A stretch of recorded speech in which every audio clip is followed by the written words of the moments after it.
Richard Skipper celebrates. Every show is a celebration.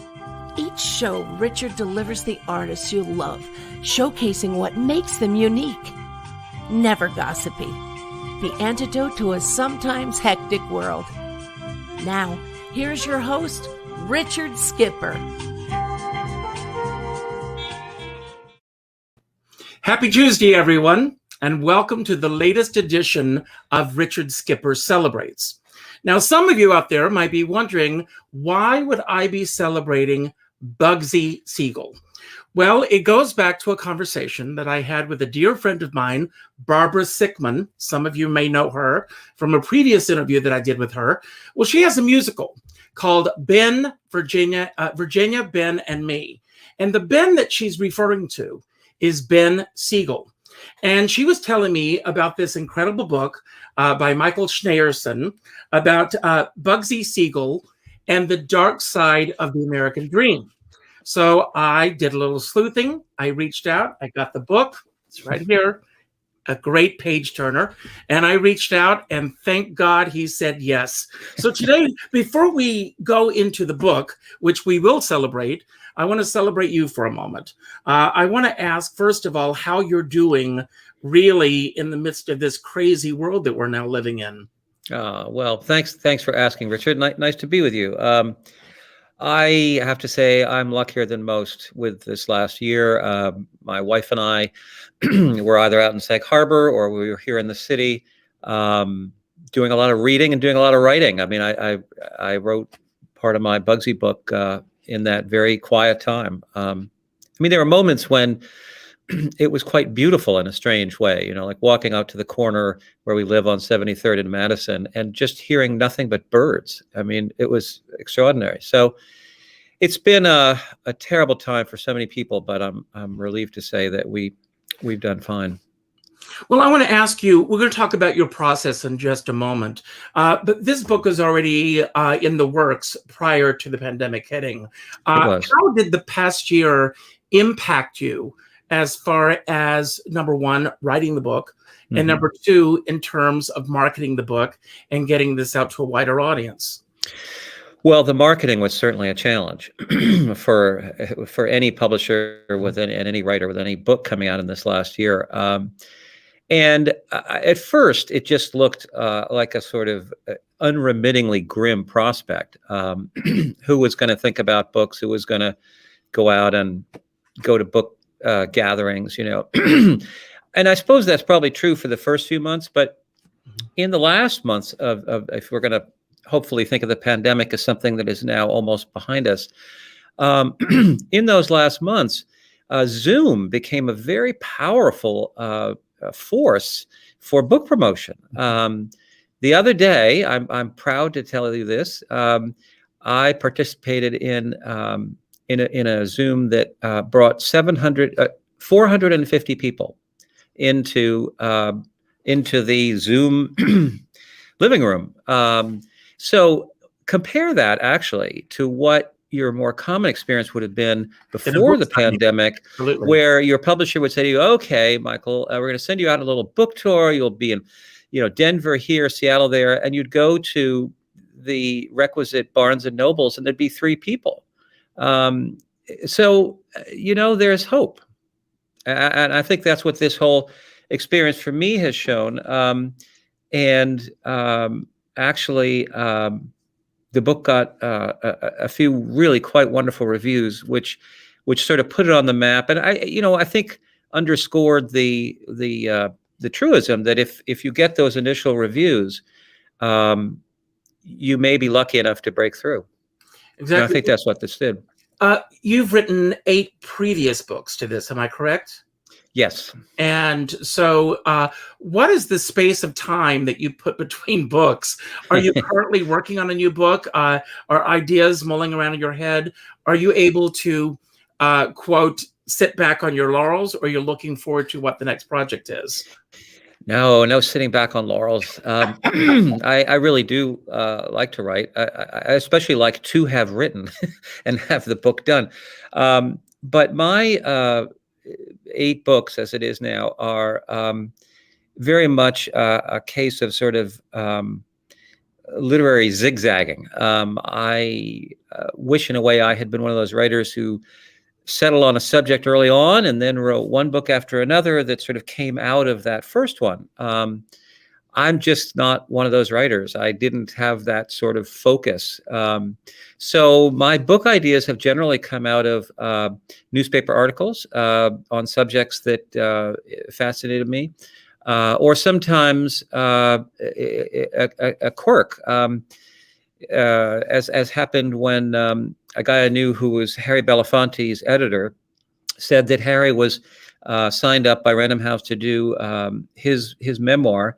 But he had realized after a year that he really needed a writer, and did I want to, throw my hat in the ring? And I did, and he liked the way we connected, and I ended up writing, in some ways, my favorite book because Harry Belafonte is an unbelievable character, and his stories are incredible. So it's very much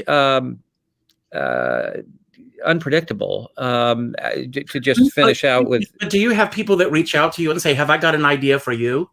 Yes, and those are always really bad ideas. Really bad ideas. Don't follow those. No, but the Bugsy book, I'll just say, actually came when I was sitting at dinner with some people I just met, and one of them was a lovely woman named Eileen Smith, who turned out to be the editor of this whole series of books called Jewish Lives, and they are published by Yale University Press. Mm-hmm. And the whole idea, two ideas: one, short biographies, and the other is that all the subjects should be Jewish.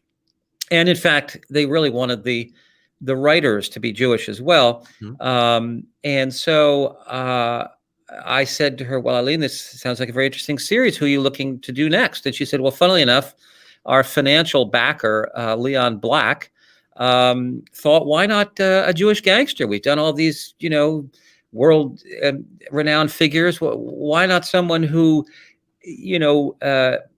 someone dramatizes that aspect of the Jewish American experience of a whole generation coming to New York from Eastern Europe in the late 19th century." Mm-hmm. And so I said, "Of course, Eileen, and I'm your guy to do it." And of course, I had to then explain why I was her guy to do it. I had no awareness of Jewish gangsters. I just thought it sounded fun. I talked her into it, and we were off to the races. So at any rate, it's all over the place how I have ended up with the book subjects that I've got.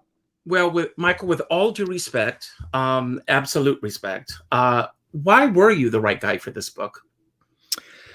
Well, I could give you. There have been other books on Bugsy. There have been a few. Actually, there are more good books on Meyer Lansky. Mm-hmm. There are sometimes it's just whimsical. I mean, there happen to be 3 terrific biographies on Meyer Lansky. If they had said to me at the Jewish Lives series, "Why don't you do Meyer Lansky?" I would have said, after quickly perusing them, forget it. That shelf is taken. Bugsy. Actually, there is a wonderful sort of anecdotal biography of Bugsy that was published in 1967. And the wonderful thing about it is that some of the people Bugsy knew were still alive when that writer wrote that book. So you've got the voices of people like actor George Raft. Now, I'm getting away from the fact that you asked why I was the right person. The only real rationale I can offer is that in doing that Harry Belafonte book, I did a lot of research and reporting on Las Vegas, because indeed Harry was an early pioneer of Las Vegas as an entertainer, also someone who broke the color barrier, arguably before anyone else. So at least I had a sense of that world, and it intrigued me. And other than that, I don't know. She took a chance, I guess. Well, I'm glad you took that chance. But I want to ask you, when you're writing a biography of someone, are you thinking in linear terms of their life, or are you seeking out information? Are you finding tidbits as you move along? What is the process from start to finish with a biography? Well, there are certainly biographers who try something very experimental. I don't see the need to do that exactly. I think that the basic structure of a biography, from cradle to grave, as they call it, is very comforting, because you can't get too far off track, because that's where he was in that particular year, and you're. Well, it's interesting because George Shakiris, who I interviewed a few weeks ago, said, and he was quoting someone else, that all biographies should start with chapter 2, because everybody wants to skip over what brought them into being in the first place, and then go right into the meat and potatoes of this. But you give a really great depiction of Ben's, I'm going to refer to him as Ben until we get to Bugsy, Ben's parents, and growing up, being born in Brooklyn and where that all began. What was the stepping off point for you, where it really began for you? Well, there are a few places to research this book. There are certainly documents down in the municipal archives that give a sense of his early police record and things like that. There certainly were a lot of newspapers, because once Ben became Bugsy, and we'll talk about that, and actually knocked off a few people and began getting famous, then the paper started covering him. And there were at that time 7 or 8 newspapers in New York. There were several in L.A. The 2 axes where he sort of made his stand, and there was a lot of great reporters out there. So an awful lot of marinating in those newspaper reports. There were a couple. There's one very good biography of Bugsy by a college professor named Graff, his last name, and he really did the hard work of finding all those articles and whatnot. So that helped me out. I would say, other things. One of the most enjoyable days I had reporting this book was walking all over the Lower East Side, seeing the street where Ben's family lived, seeing the synagogue where they worshipped, because they were actually Orthodox. And indeed, if you go into that synagogue off Delancey, it's called Bialystok, because the people who established it were from Bialystok, Poland, I think it was. At any rate, you go to the wall where there are memorial plaques, as there are in most synagogues, and there is one for Ben's father. And right below it is one for Ben. And the fact is that father and son died within really 2 or 3 months of each other in 1947. So that was a poignant moment to see those 2 memorial plaques. And it also did it surprise you to see this the plaque in the church for Ben? Yes, I think that. Since these this was a family that by and large led a very peaceable life. It just had a son who lived very differently. But as far as I could tell, the Siegels kept going to that synagogue, and so it was entirely appropriate for the father and the son to have plaques there. Now, as I recall, it was the father who died first, and almost certainly the child, the son who bought that plaque, was not Ben, who by then was out in Las Vegas, but rather the good son, Maurice, and he actually became a surgeon out in L.A. and which, by the way, Ben paid for his education. Yeah, a classic formula in the world of organized crime. Always underneath that, a desire to go legit, to have your children not have to be gangsters themselves. But at any rate, it's very likely the good son paid for that one, and then 2 months later comes Ben's own plaque for the violent death that he had just incurred. In Beverly Hills, Yeah. quite a long way from. Yeah. So my guess is that his ex-wife might have paid for that, but we don't actually know. Well, there are so many layers to the early part of his life, and if you could just, we don't want to give away too much because we want everyone to buy the book. But you talk, do you think it's the circumstances of where he grew up that really made him the person that he became? You talk early on about him, and he was always the hoodlum kid.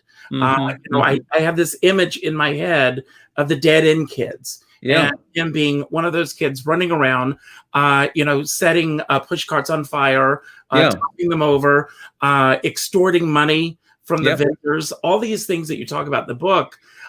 If you could, talk a little bit about those influences that led him on this path that he ended up ending up, killed in Beverly Hills. Yeah.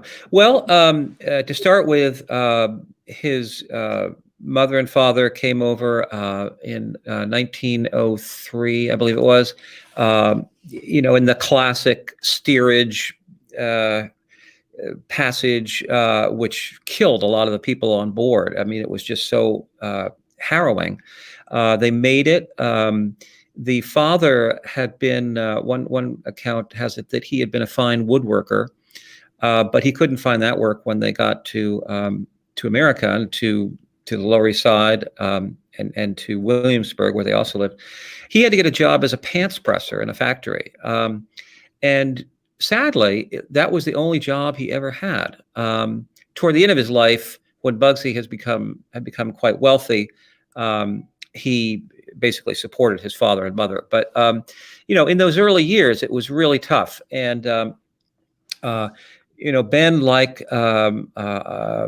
any of those street kids at that time, lived in a home in a tenement where everybody spoke Yiddish, where meals were cooked on a big stove, where you bathed by getting in a big wooden tub of hot water. It was pretty rough. And you raise a good question. What was it about Ben that took him on a short journey from inside the tenement to being one of the roughest kids in the neighborhood outside? You know what? I don't know the answer to that, and I wish I did. I looked for it. I think that there's no doubt that he had this incendiary temper. And that's why he eventually was called Bugsy, because people thought, made the joke that he was really crazy. I don't think he was crazy at all. I think that his temper was probably quite calculated. And there's a wonderful writer named Nick Pileggi who wrote Godfellows, who was kind enough to talk with me about some of those characters. And he said he really was convinced that Ben was as savvy as you could get in that regard. Think about it. If your job is to intimidate people and not get killed, why not, put on an act of being absolutely homicidal and someone who's ready to grab his gun and plug you between the eyes? But there's always this dichotomy that's going on with him. He also was an extremely handsome man. Yes. And his good looks, got him through a lot of bad situations as well. Absolutely. The good looks, it's a fast, he wouldn't be Bugsy without those good looks. We wouldn't have written that book about him. Or if we had, it would have been a very short one indeed. And I have this photograph here that I'll share, and this is him with George Raft. Yes. And you see in this picture, this guy could have been a movie star. He really could have. In fact, he actually wanted to be one, and he took a couple steps toward trying to become one. For his time, we could talk about that. George Raft, I love him. The guy grew up not exactly in the same neighborhood as Ben. I believe that George was in Hell's Kitchen. Same difference. Really tough time. And George became a gangster, was in a gang, had a lot of tough incidences. His boss actually ended up in jail for murder for 9 years. Somehow George got over to Hollywood, and it was just the right time. It was like 1930, 31. The gangster movies were just beginning to appear, and Hollywood was fascinated by gangsters. The only trouble was it had no idea how gangsters talked or acted or what they could do. So George became, as we know, a very successful actor. And Ben followed him out only a couple of years later, as determined to become an actor as to become a successful gangster. But that's getting ahead of the game. Yeah. So someone has a comment here that I want to respond to, if you don't mind. Please. And she says, I'm amazed to learn that Ben Bugsy was not an Italian mobster, an Right. assumption that I made all these years. And I have to be honest with you, until I read your book, I did not know anything about the Jewish mob. Well, you're not alone, Richard. There are a lot of people for whom this is a very new subject, and the reason is very that I can give you the answer to. The answer is that the Italian mafia prided itself, and still does, on its power, on its heritage, and hopes to continue the family indefinitely. Jewish gangsters, totally different. They came over with a sense of desperation, and I would say guilt, and earnest fortitude or desire to be, do well enough that they could earn their way out of the penury they were in. Mm-hmm. But they couldn't really, or very few of them could. And at some point when they recognized this, they became the gangsters they became. But always in the back of their minds was the hope that they could get out of it, that they could go legit, and most important, that their children could graduate from it in every sense. And you know what? They did, which was why just a few decades later, I would say by the 1950s for sure, there were very few Jewish gangsters. I mean, it's also true there were a lot of organized crime aspects of Las Vegas going, further up until today. But basically, the Jewish gangster world as we know it melted away, I would say, by the late 50s for sure, Mm-hmm. maybe even earlier. So Ben's death in 1947 it's not in a way by accident. The culturally, the whole world of Jewish gangsters is beginning to taper, Mm-hmm. and that's why your friend didn't even know there were Jewish gangsters. Mm-hmm. Yeah. And there are certain stepping stones that I want to talk about throughout his life, and starting with meeting Lansky and the relationship that developed between these two men. Yeah, it was a wonderful relationship. I have thought, God, maybe there's a movie in that. We all know there was a movie called Bugsy, yes, with Warren Beatty, which is actually, I think, a very good movie. But the relationship between Ben and Meyer was, in some ways, more complex and interesting than any other. The fact is that Ben, so goes the story. Ben got involved in a street fight, and he started to pull out to take a gun that someone else had let go of, and from the nearest corner or whatever, a little kid came dashing over, pushed the gun away, and dragged Ben around the corner and said, "What the heck are you doing here? You get caught by the police with a gun in your hand, you're going to jail for a long time." And Ben said, "Well, who are you?" Well, in fact, this was Meyer Lansky, who was a very diminutive, a very smart, sort of number smart guy who had come over. He'd been born in Russia and come over. Was a few years older than Ben, as I recall. Yes, and so the two of them, formed this alliance. I think that Meyer probably did it in part out of practical reasons. He saw that Ben, who was at least 5'10" and pretty muscular for his age, and certainly fearless, could be a very good protector.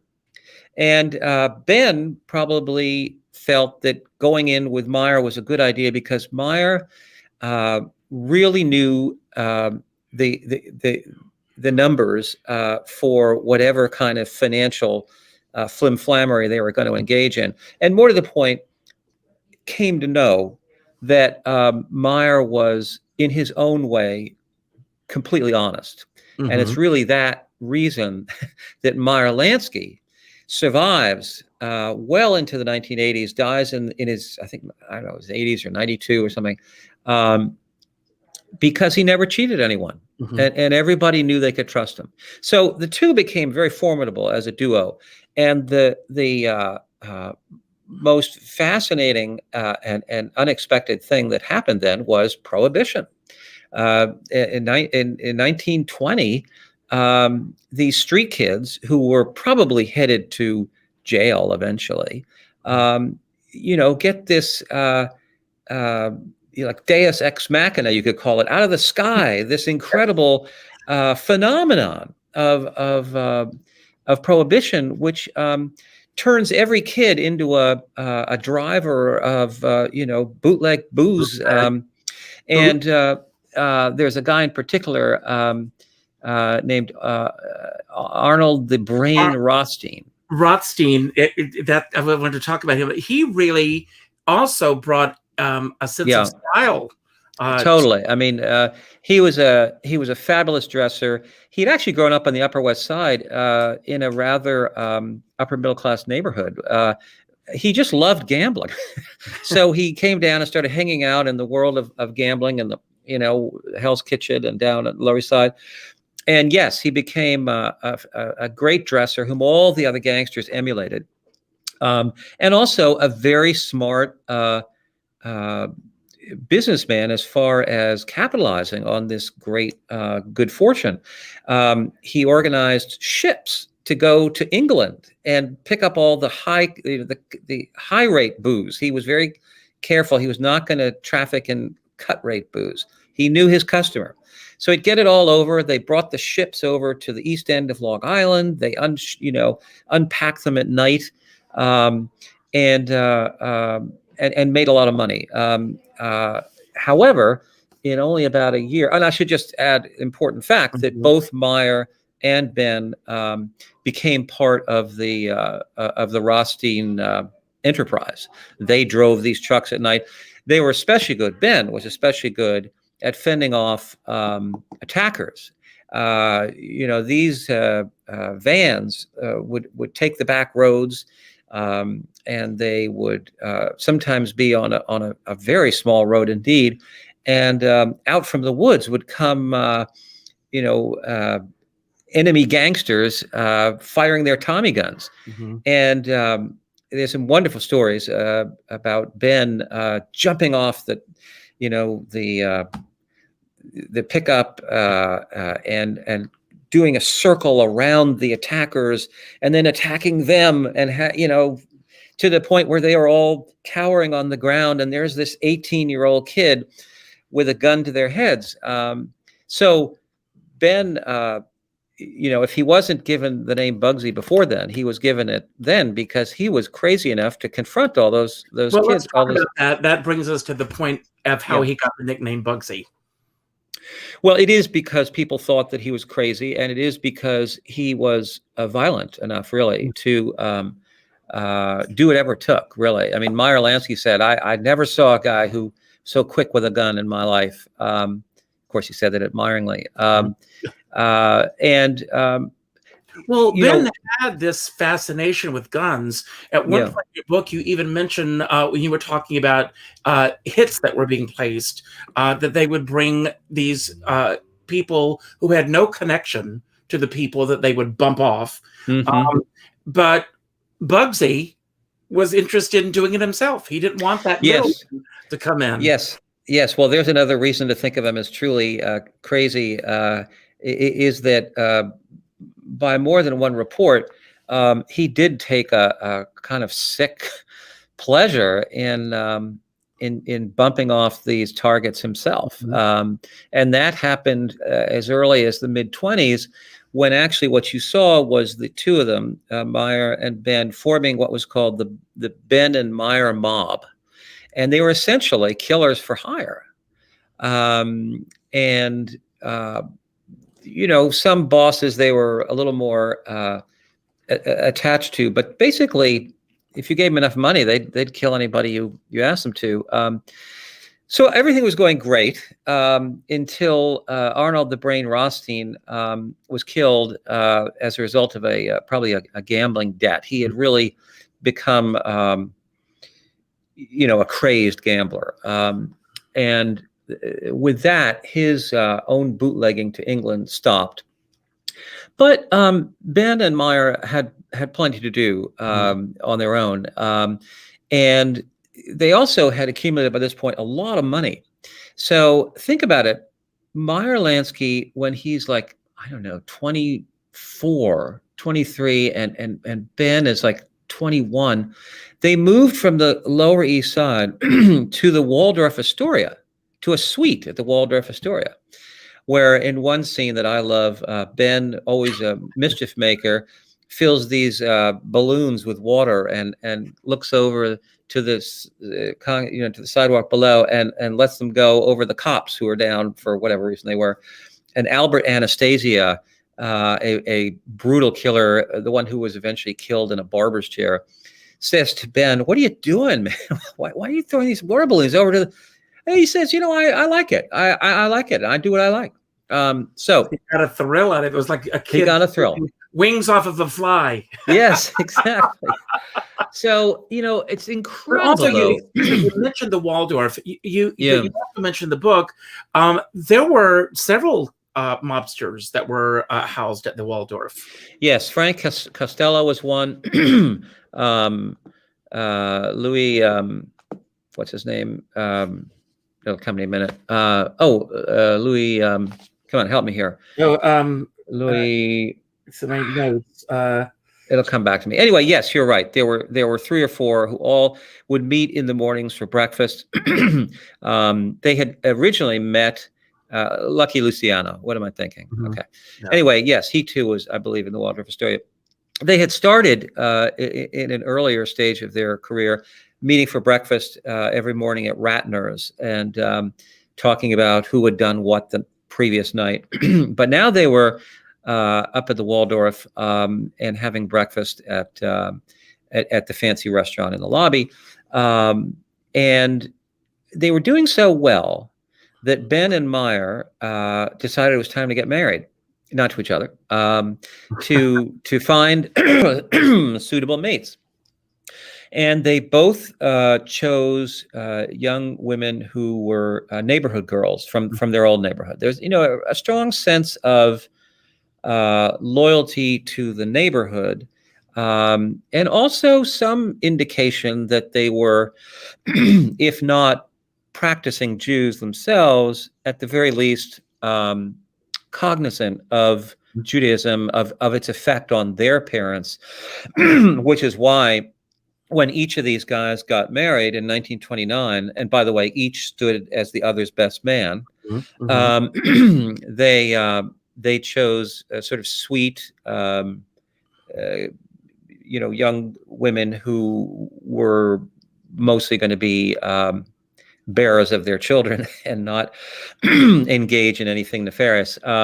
So that was a turning point, and so even more so a couple of years later was the creation of this thing called the Syndicate. I mean, there'd been a lot of murders, intramural murders, if you will, through the 1920s, and we probably don't have time to get into all of them, but there were Italian mobsters, there were Jewish mobsters, they were Irish mobsters, and there was just a lot of blood being shed. In fact, only at almost exactly the time that each of those guys got married, Al Capone's Valentine's Day massacre occurred. So things were not good. There was a big meeting held in Atlantic City to which Al Capone and others came, and Meyer Lansky and Lucky Luciano, and I think fair to say, Ben, were basically the overseers of this thing. And the message was, look, guys, we're all killing each other.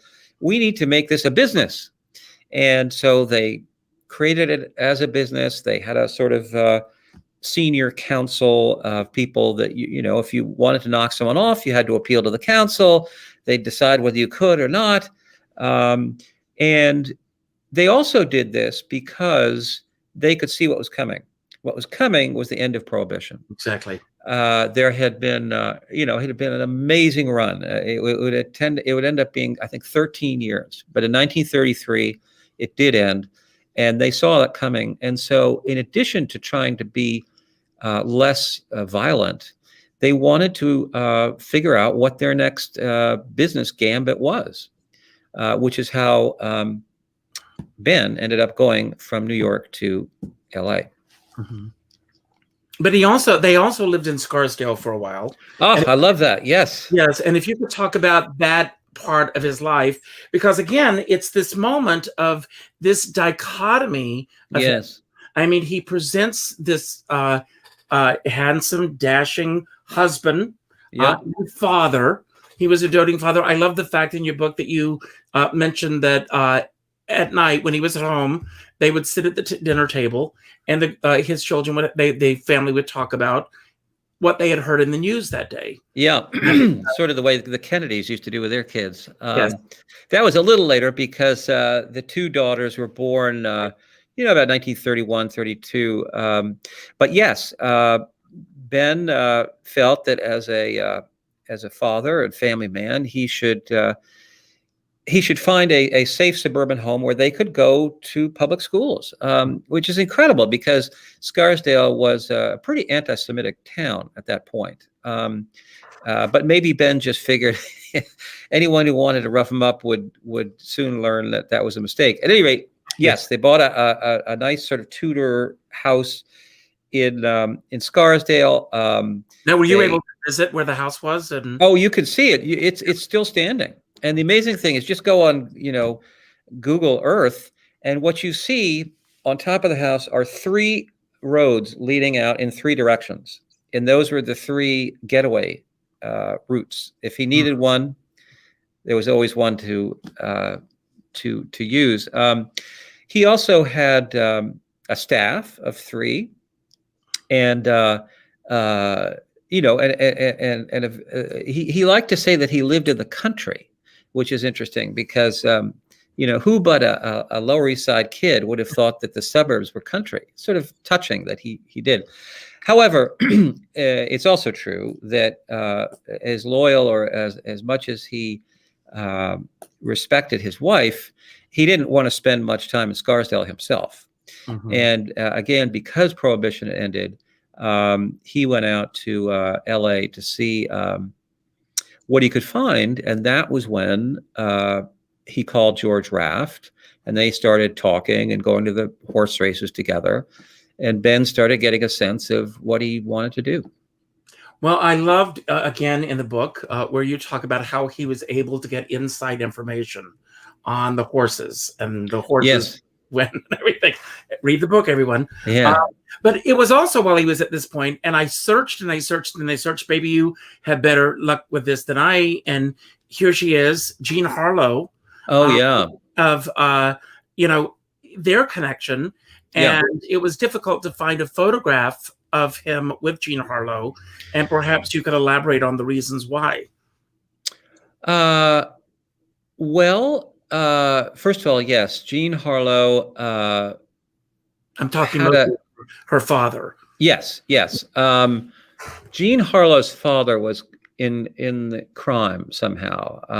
It was a little vague, but he was, and I think that's how Ben and his family got to know Jean Harlow. And Jean Harlow didn't like hanging out with her father's friends, and she didn't like hanging out with Ben, but she made the best of it. And what she did enjoy doing was spending time with the older of their 2 daughters. And she actually became a godmother to Ben Siegel's older daughter, who, was just besotted with this great beauty. And so it was a huge tragedy for all when Jean Harlow died dramatically, suddenly in, I think, 1936. Yeah. I will say, though, taking a little of the sentiment off the situation, it's also true that Ben pulled Jimmy Stewart over at one point, who had been having an affair with Jean, but it was over. And he said, Jimmy, can you introduce me? Can you introduce me to Gene? I guess this is just before they actually became social friends, because he wanted to have an affair with her himself. I don't think that ever happened. But yes, Jean Harlow, was a family friend, I guess. Certainly, they went to the funeral, whereas Mrs. Jimmy Stewart said in her memoir, they were crying louder than anyone else. Anyway, but he did hop. You mentioned earlier with the Hollywood hoi polloi. He really wanted to be a part of that world. Oh, and yes. He was attracted to this. But one, thing you talked about him going the barber, and I wrote it down that he was going to the barber weekly, for the haircut, the massage, everything. I have this image of him sitting completely naked in a barber's chair, getting up. You mentioned looking at his physique in the mirror. I mean, he really was consumed with his looks. Absolutely. It's one of the aspects I most loved about his story. Was the barber Druckers? Was that it? Yes, Druckers. That's it. Okay. God, I can't, my mind is going. But anyway, all right. Yes. So, just to set the scene here for a minute, he gets out to L.A. By the way, this is the sort of the L.A. of Chinatown. I mean, this is the early 1930s, and he rents a big house, and he starts going out with different movie stars. There was a French one who didn't last very long because she couldn't get rid of her accent, so the studios got rid of her. But there were others, and he also became what he called a sportsman. And I love that title. A sportsman to us might mean, a horseback rider, polo, or sailing. No. Being a sportsman meant playing the track, but also engaging in extortion and the occasional murder when one was necessary. So Ben became a sort of sportsman. He got slices of different businesses, different nightclubs and whatnot. He basically, as he had done as a kid on the streets of the Lower East Side, pressure them into giving him a slice of the action. So he did that. At the same time, he was very much cultivating social Hollywood, as you say, quite right. And there was a woman named Dorothy DeGrasso who became his great social benefactor. She was the daughter of a very wealthy leather manufacturer, and she'd been married to some Italian guy with that title in the name. But it was a typical situation where he got her money and she got his title. That was sort of the classic American way. So she was sort of gallivanting around Hollywood, giving these big dinner parties, and he became her paramour, or shall we say her walker. I think it's fair to say that I think it was like 14 years. She was 14 years older. So someone as handsome as Ben, it was unlikely that they were much of a romantic couple, but they helped each other. She liked the sort of frisson of Ben at her big dinner parties, and of course he liked getting to know all the stars. So these two things are happening at the same time: the violence, and at the same time the socializing and the charm. He, as one person said in the book, he just charmed everybody in Hollywood. Although he was also known for striking up conversations with stars and then pulling them over and saying that he had a great investment for them. Would they consider loaning him $1,000 so he could, start a new club or whatever it was? And obviously the stars were inclined to give him those loans and not to worry too much about whether they were repaid. There was charm, but there was always a sort of veiled sense of danger that you had to be wary around him. At any rate, he did these things, and he then went further in building his own Hollywood mansion up in Holmby Hills, which was one of the biggest houses in LA at that time. It had 23 rooms, I think it was. You could see it today. I mean, you can actually find it on Zillow or whatever. At least last time I looked, it was there.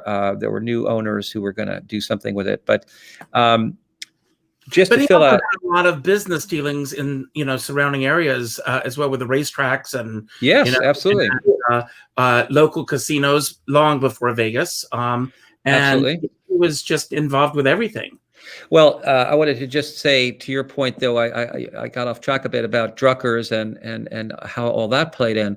The fact is that Ben had learned how to become a great dresser from Rothstein and others, and he was very vain. There's no doubt about it. So, at a time when people went to barbers for the occasional shave or whatnot, he went every day.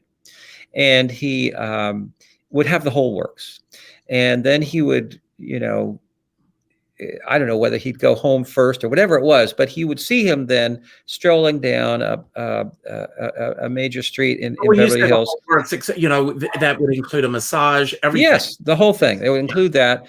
Then he would figure out what to wear. He had an amazing clothes closet with these $200 silk suits and monogram shirts and whatnot, and he would do that. The story that you were referring to was that at least on one occasion when he was back in New Jersey doing business with Abner Longy Zilwill or whatever his name was, one of the gangsters.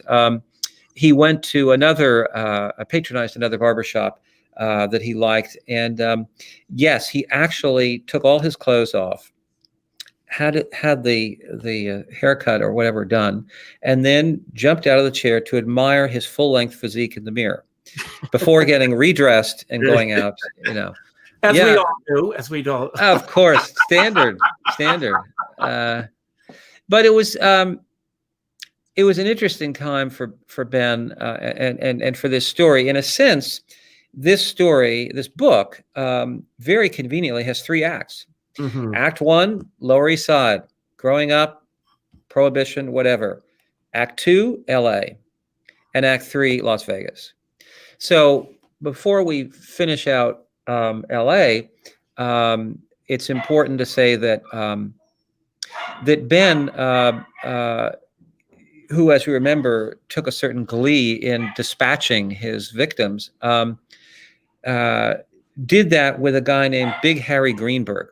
Mm-hmm. And Big Harry Greenberg had his great crime was to have told a couple of his bosses that he was having trouble making ends meet, and after all the time he'd spent doing things for them, couldn't they give him $5,000 as a loan, and that if he didn't get it, he might have to tell someone anyway, he threatened to squeal, and that was it. You can't do that. No. So Big Harry was targeted, and he fled from Michigan to LA. And since he was in LA and Ben was LA, Ben said, "I'll get rid of him myself." And there's an elaborate chapter in the book about how he planned all this. Not only did he love, dispatching these guys with his own hand, but he loved all the details of setting it up. And there's a great chapter in there about different chase cars and lead cars and all this kind of stuff. It is insane. It's completely over necessary. But nevertheless, Big Harry did get killed. And this time, Ben was arrogant and careless enough to be implicated. And he probably would have gone to the electric chair if not for the testimony of 2 gangsters who had been in his world, who, to the shock of all their fellow gangsters, ratted on them and ticked off every murder and act of violence in the last 20 years.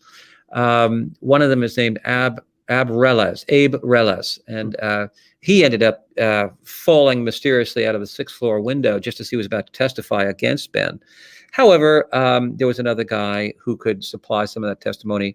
In the end, the case, this is 1942, the case was dismissed because there weren't enough witnesses to make the case. But Ben realized he had really blown it. Dorothy DeGrasso remained loyal to him, apparently. Mm-hmm. But most of the stars who had come to enjoy going to his fancy mansion and gambling and whatnot stopped going. And indeed, he was portrayed in the daily papers, as a real crook and someone who probably had murdered this guy. So it was time for him to get out of town once again, just as he had come to feel it was time to get out of New York because the heat was, the police pressure was heating up. So he now felt he had to leave L.A. And fortunately, there was a whole new act unfurling there, which of course was gambling and the culture that had begun to percolate as a result of Nevada's laws of 1931. The result of which was that you could, get married in a hurry, get divorced in a hurry. You could gamble. You could do this, and by the time Ben got up to Las Vegas and started looking around in, I would say, the late 30s, even, or certainly early 40s, it was clear that Las Vegas had enormous potential for a whole new level of entertainment and crime. And Ben participated, or I should say, took a slice out of a number of little kind of what they would call wagon wheel and sawdust casinos, little places. But while that gave him some walking around money, it didn't fulfill his dream, which was, in fact, to build the first really big, elegant casino. And that, of course, is when he built the Flamingo. Well, I'm going to leave that as a cliffhanger. We're not going to end right now. But I want to, the subtitle of the book is The Dark Side of the American Dream. Right. Did you have that title early on, or how did that title come to you? Because it's such an apropos title for this book. And my wife will be very flattered. It was her idea.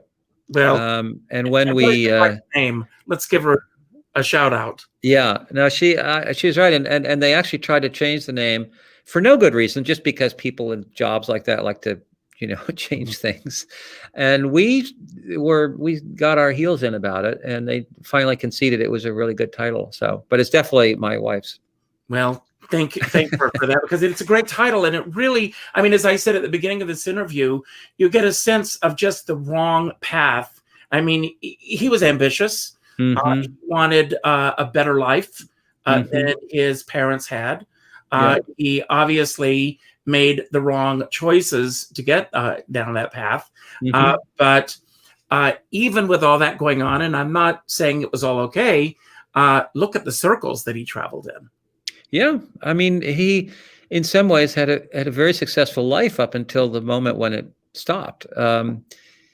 And there's not really time, I suspect, to get into Virginia Hill and his romance with her. And all that. Let's take a minute or two to talk about Virginia Hill and her importance, and we'll leave this as the cliffhanger today. Well, Virginia Hill had something very fundamental in common with Ben, which is that both of them had grown up in incredibly poor circumstances.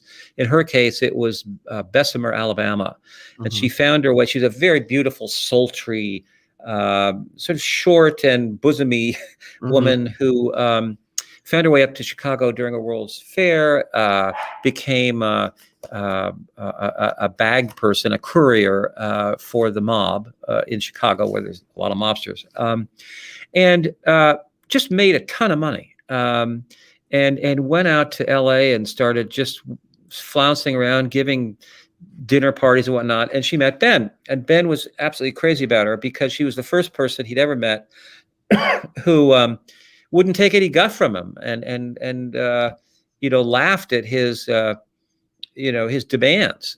She didn't need to do anything she didn't want to do, and that itself was really exciting to Ben. So now, of course, it's true that Ben had a wife still. Remember that wife and two daughters, and they were over there in the big mansion.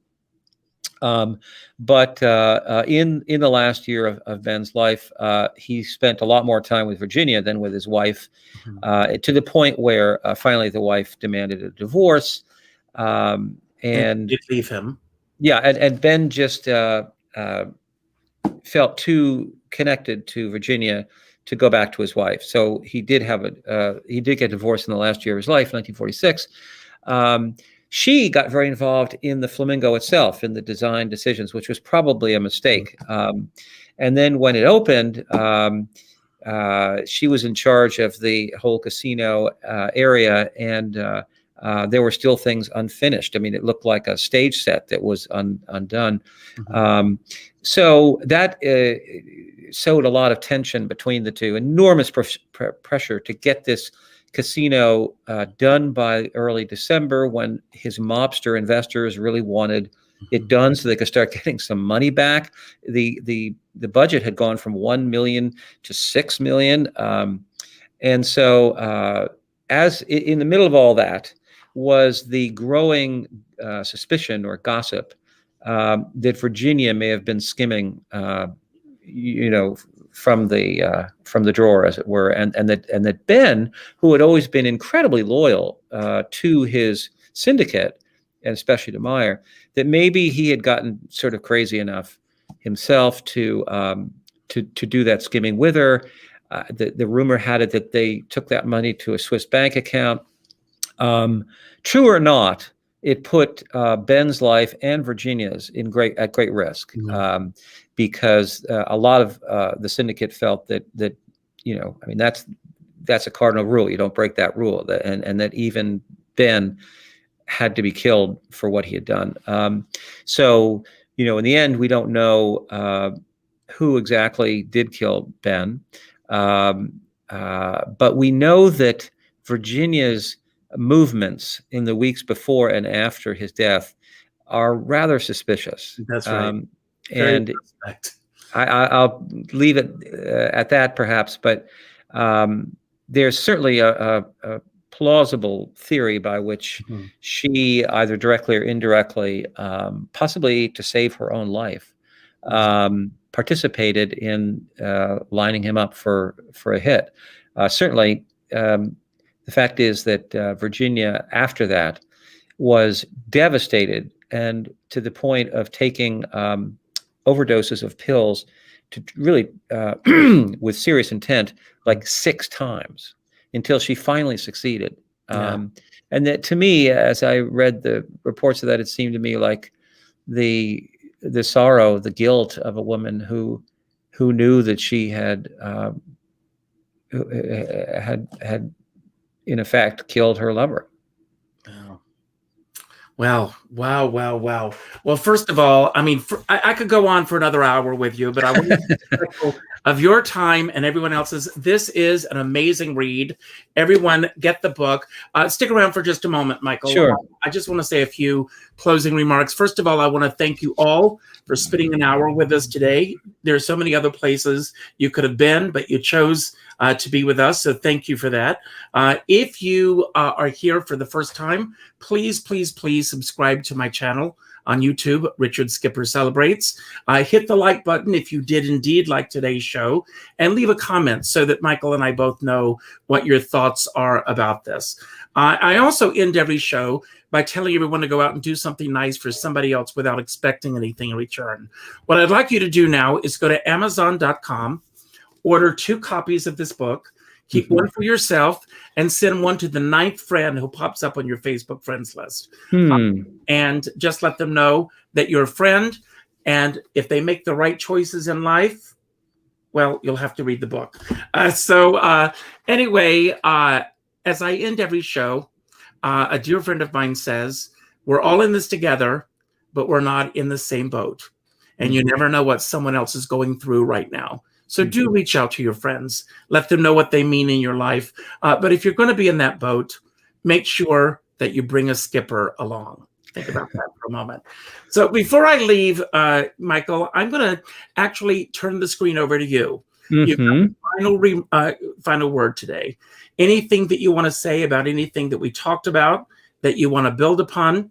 Anything that we didn't talk about that you wish we had, or just any message that you want to put out to anyone who's listening right now. I want to thank you very much for being here. I hope you had as much fun as I did exploring this great book. And when the next one comes out, I hope you'll come back. Oh, I certainly will. Well, Richard, it's kind of you to give me the last word. I would say we covered a lot of ground, and you're a very good interviewer. I'm impressed and grateful. You certainly also read the book through, and that's always flattering when someone's done that. So I would just say, well, I would say this in the stroke of shameless self-promotion. I have written 8 books. I think this is by far the most fun of those 8, although I enjoyed them too. But Bugsy's character is really colorful. The stories about him are really fun, and I think you'll keep reading if you pick it up. So thanks.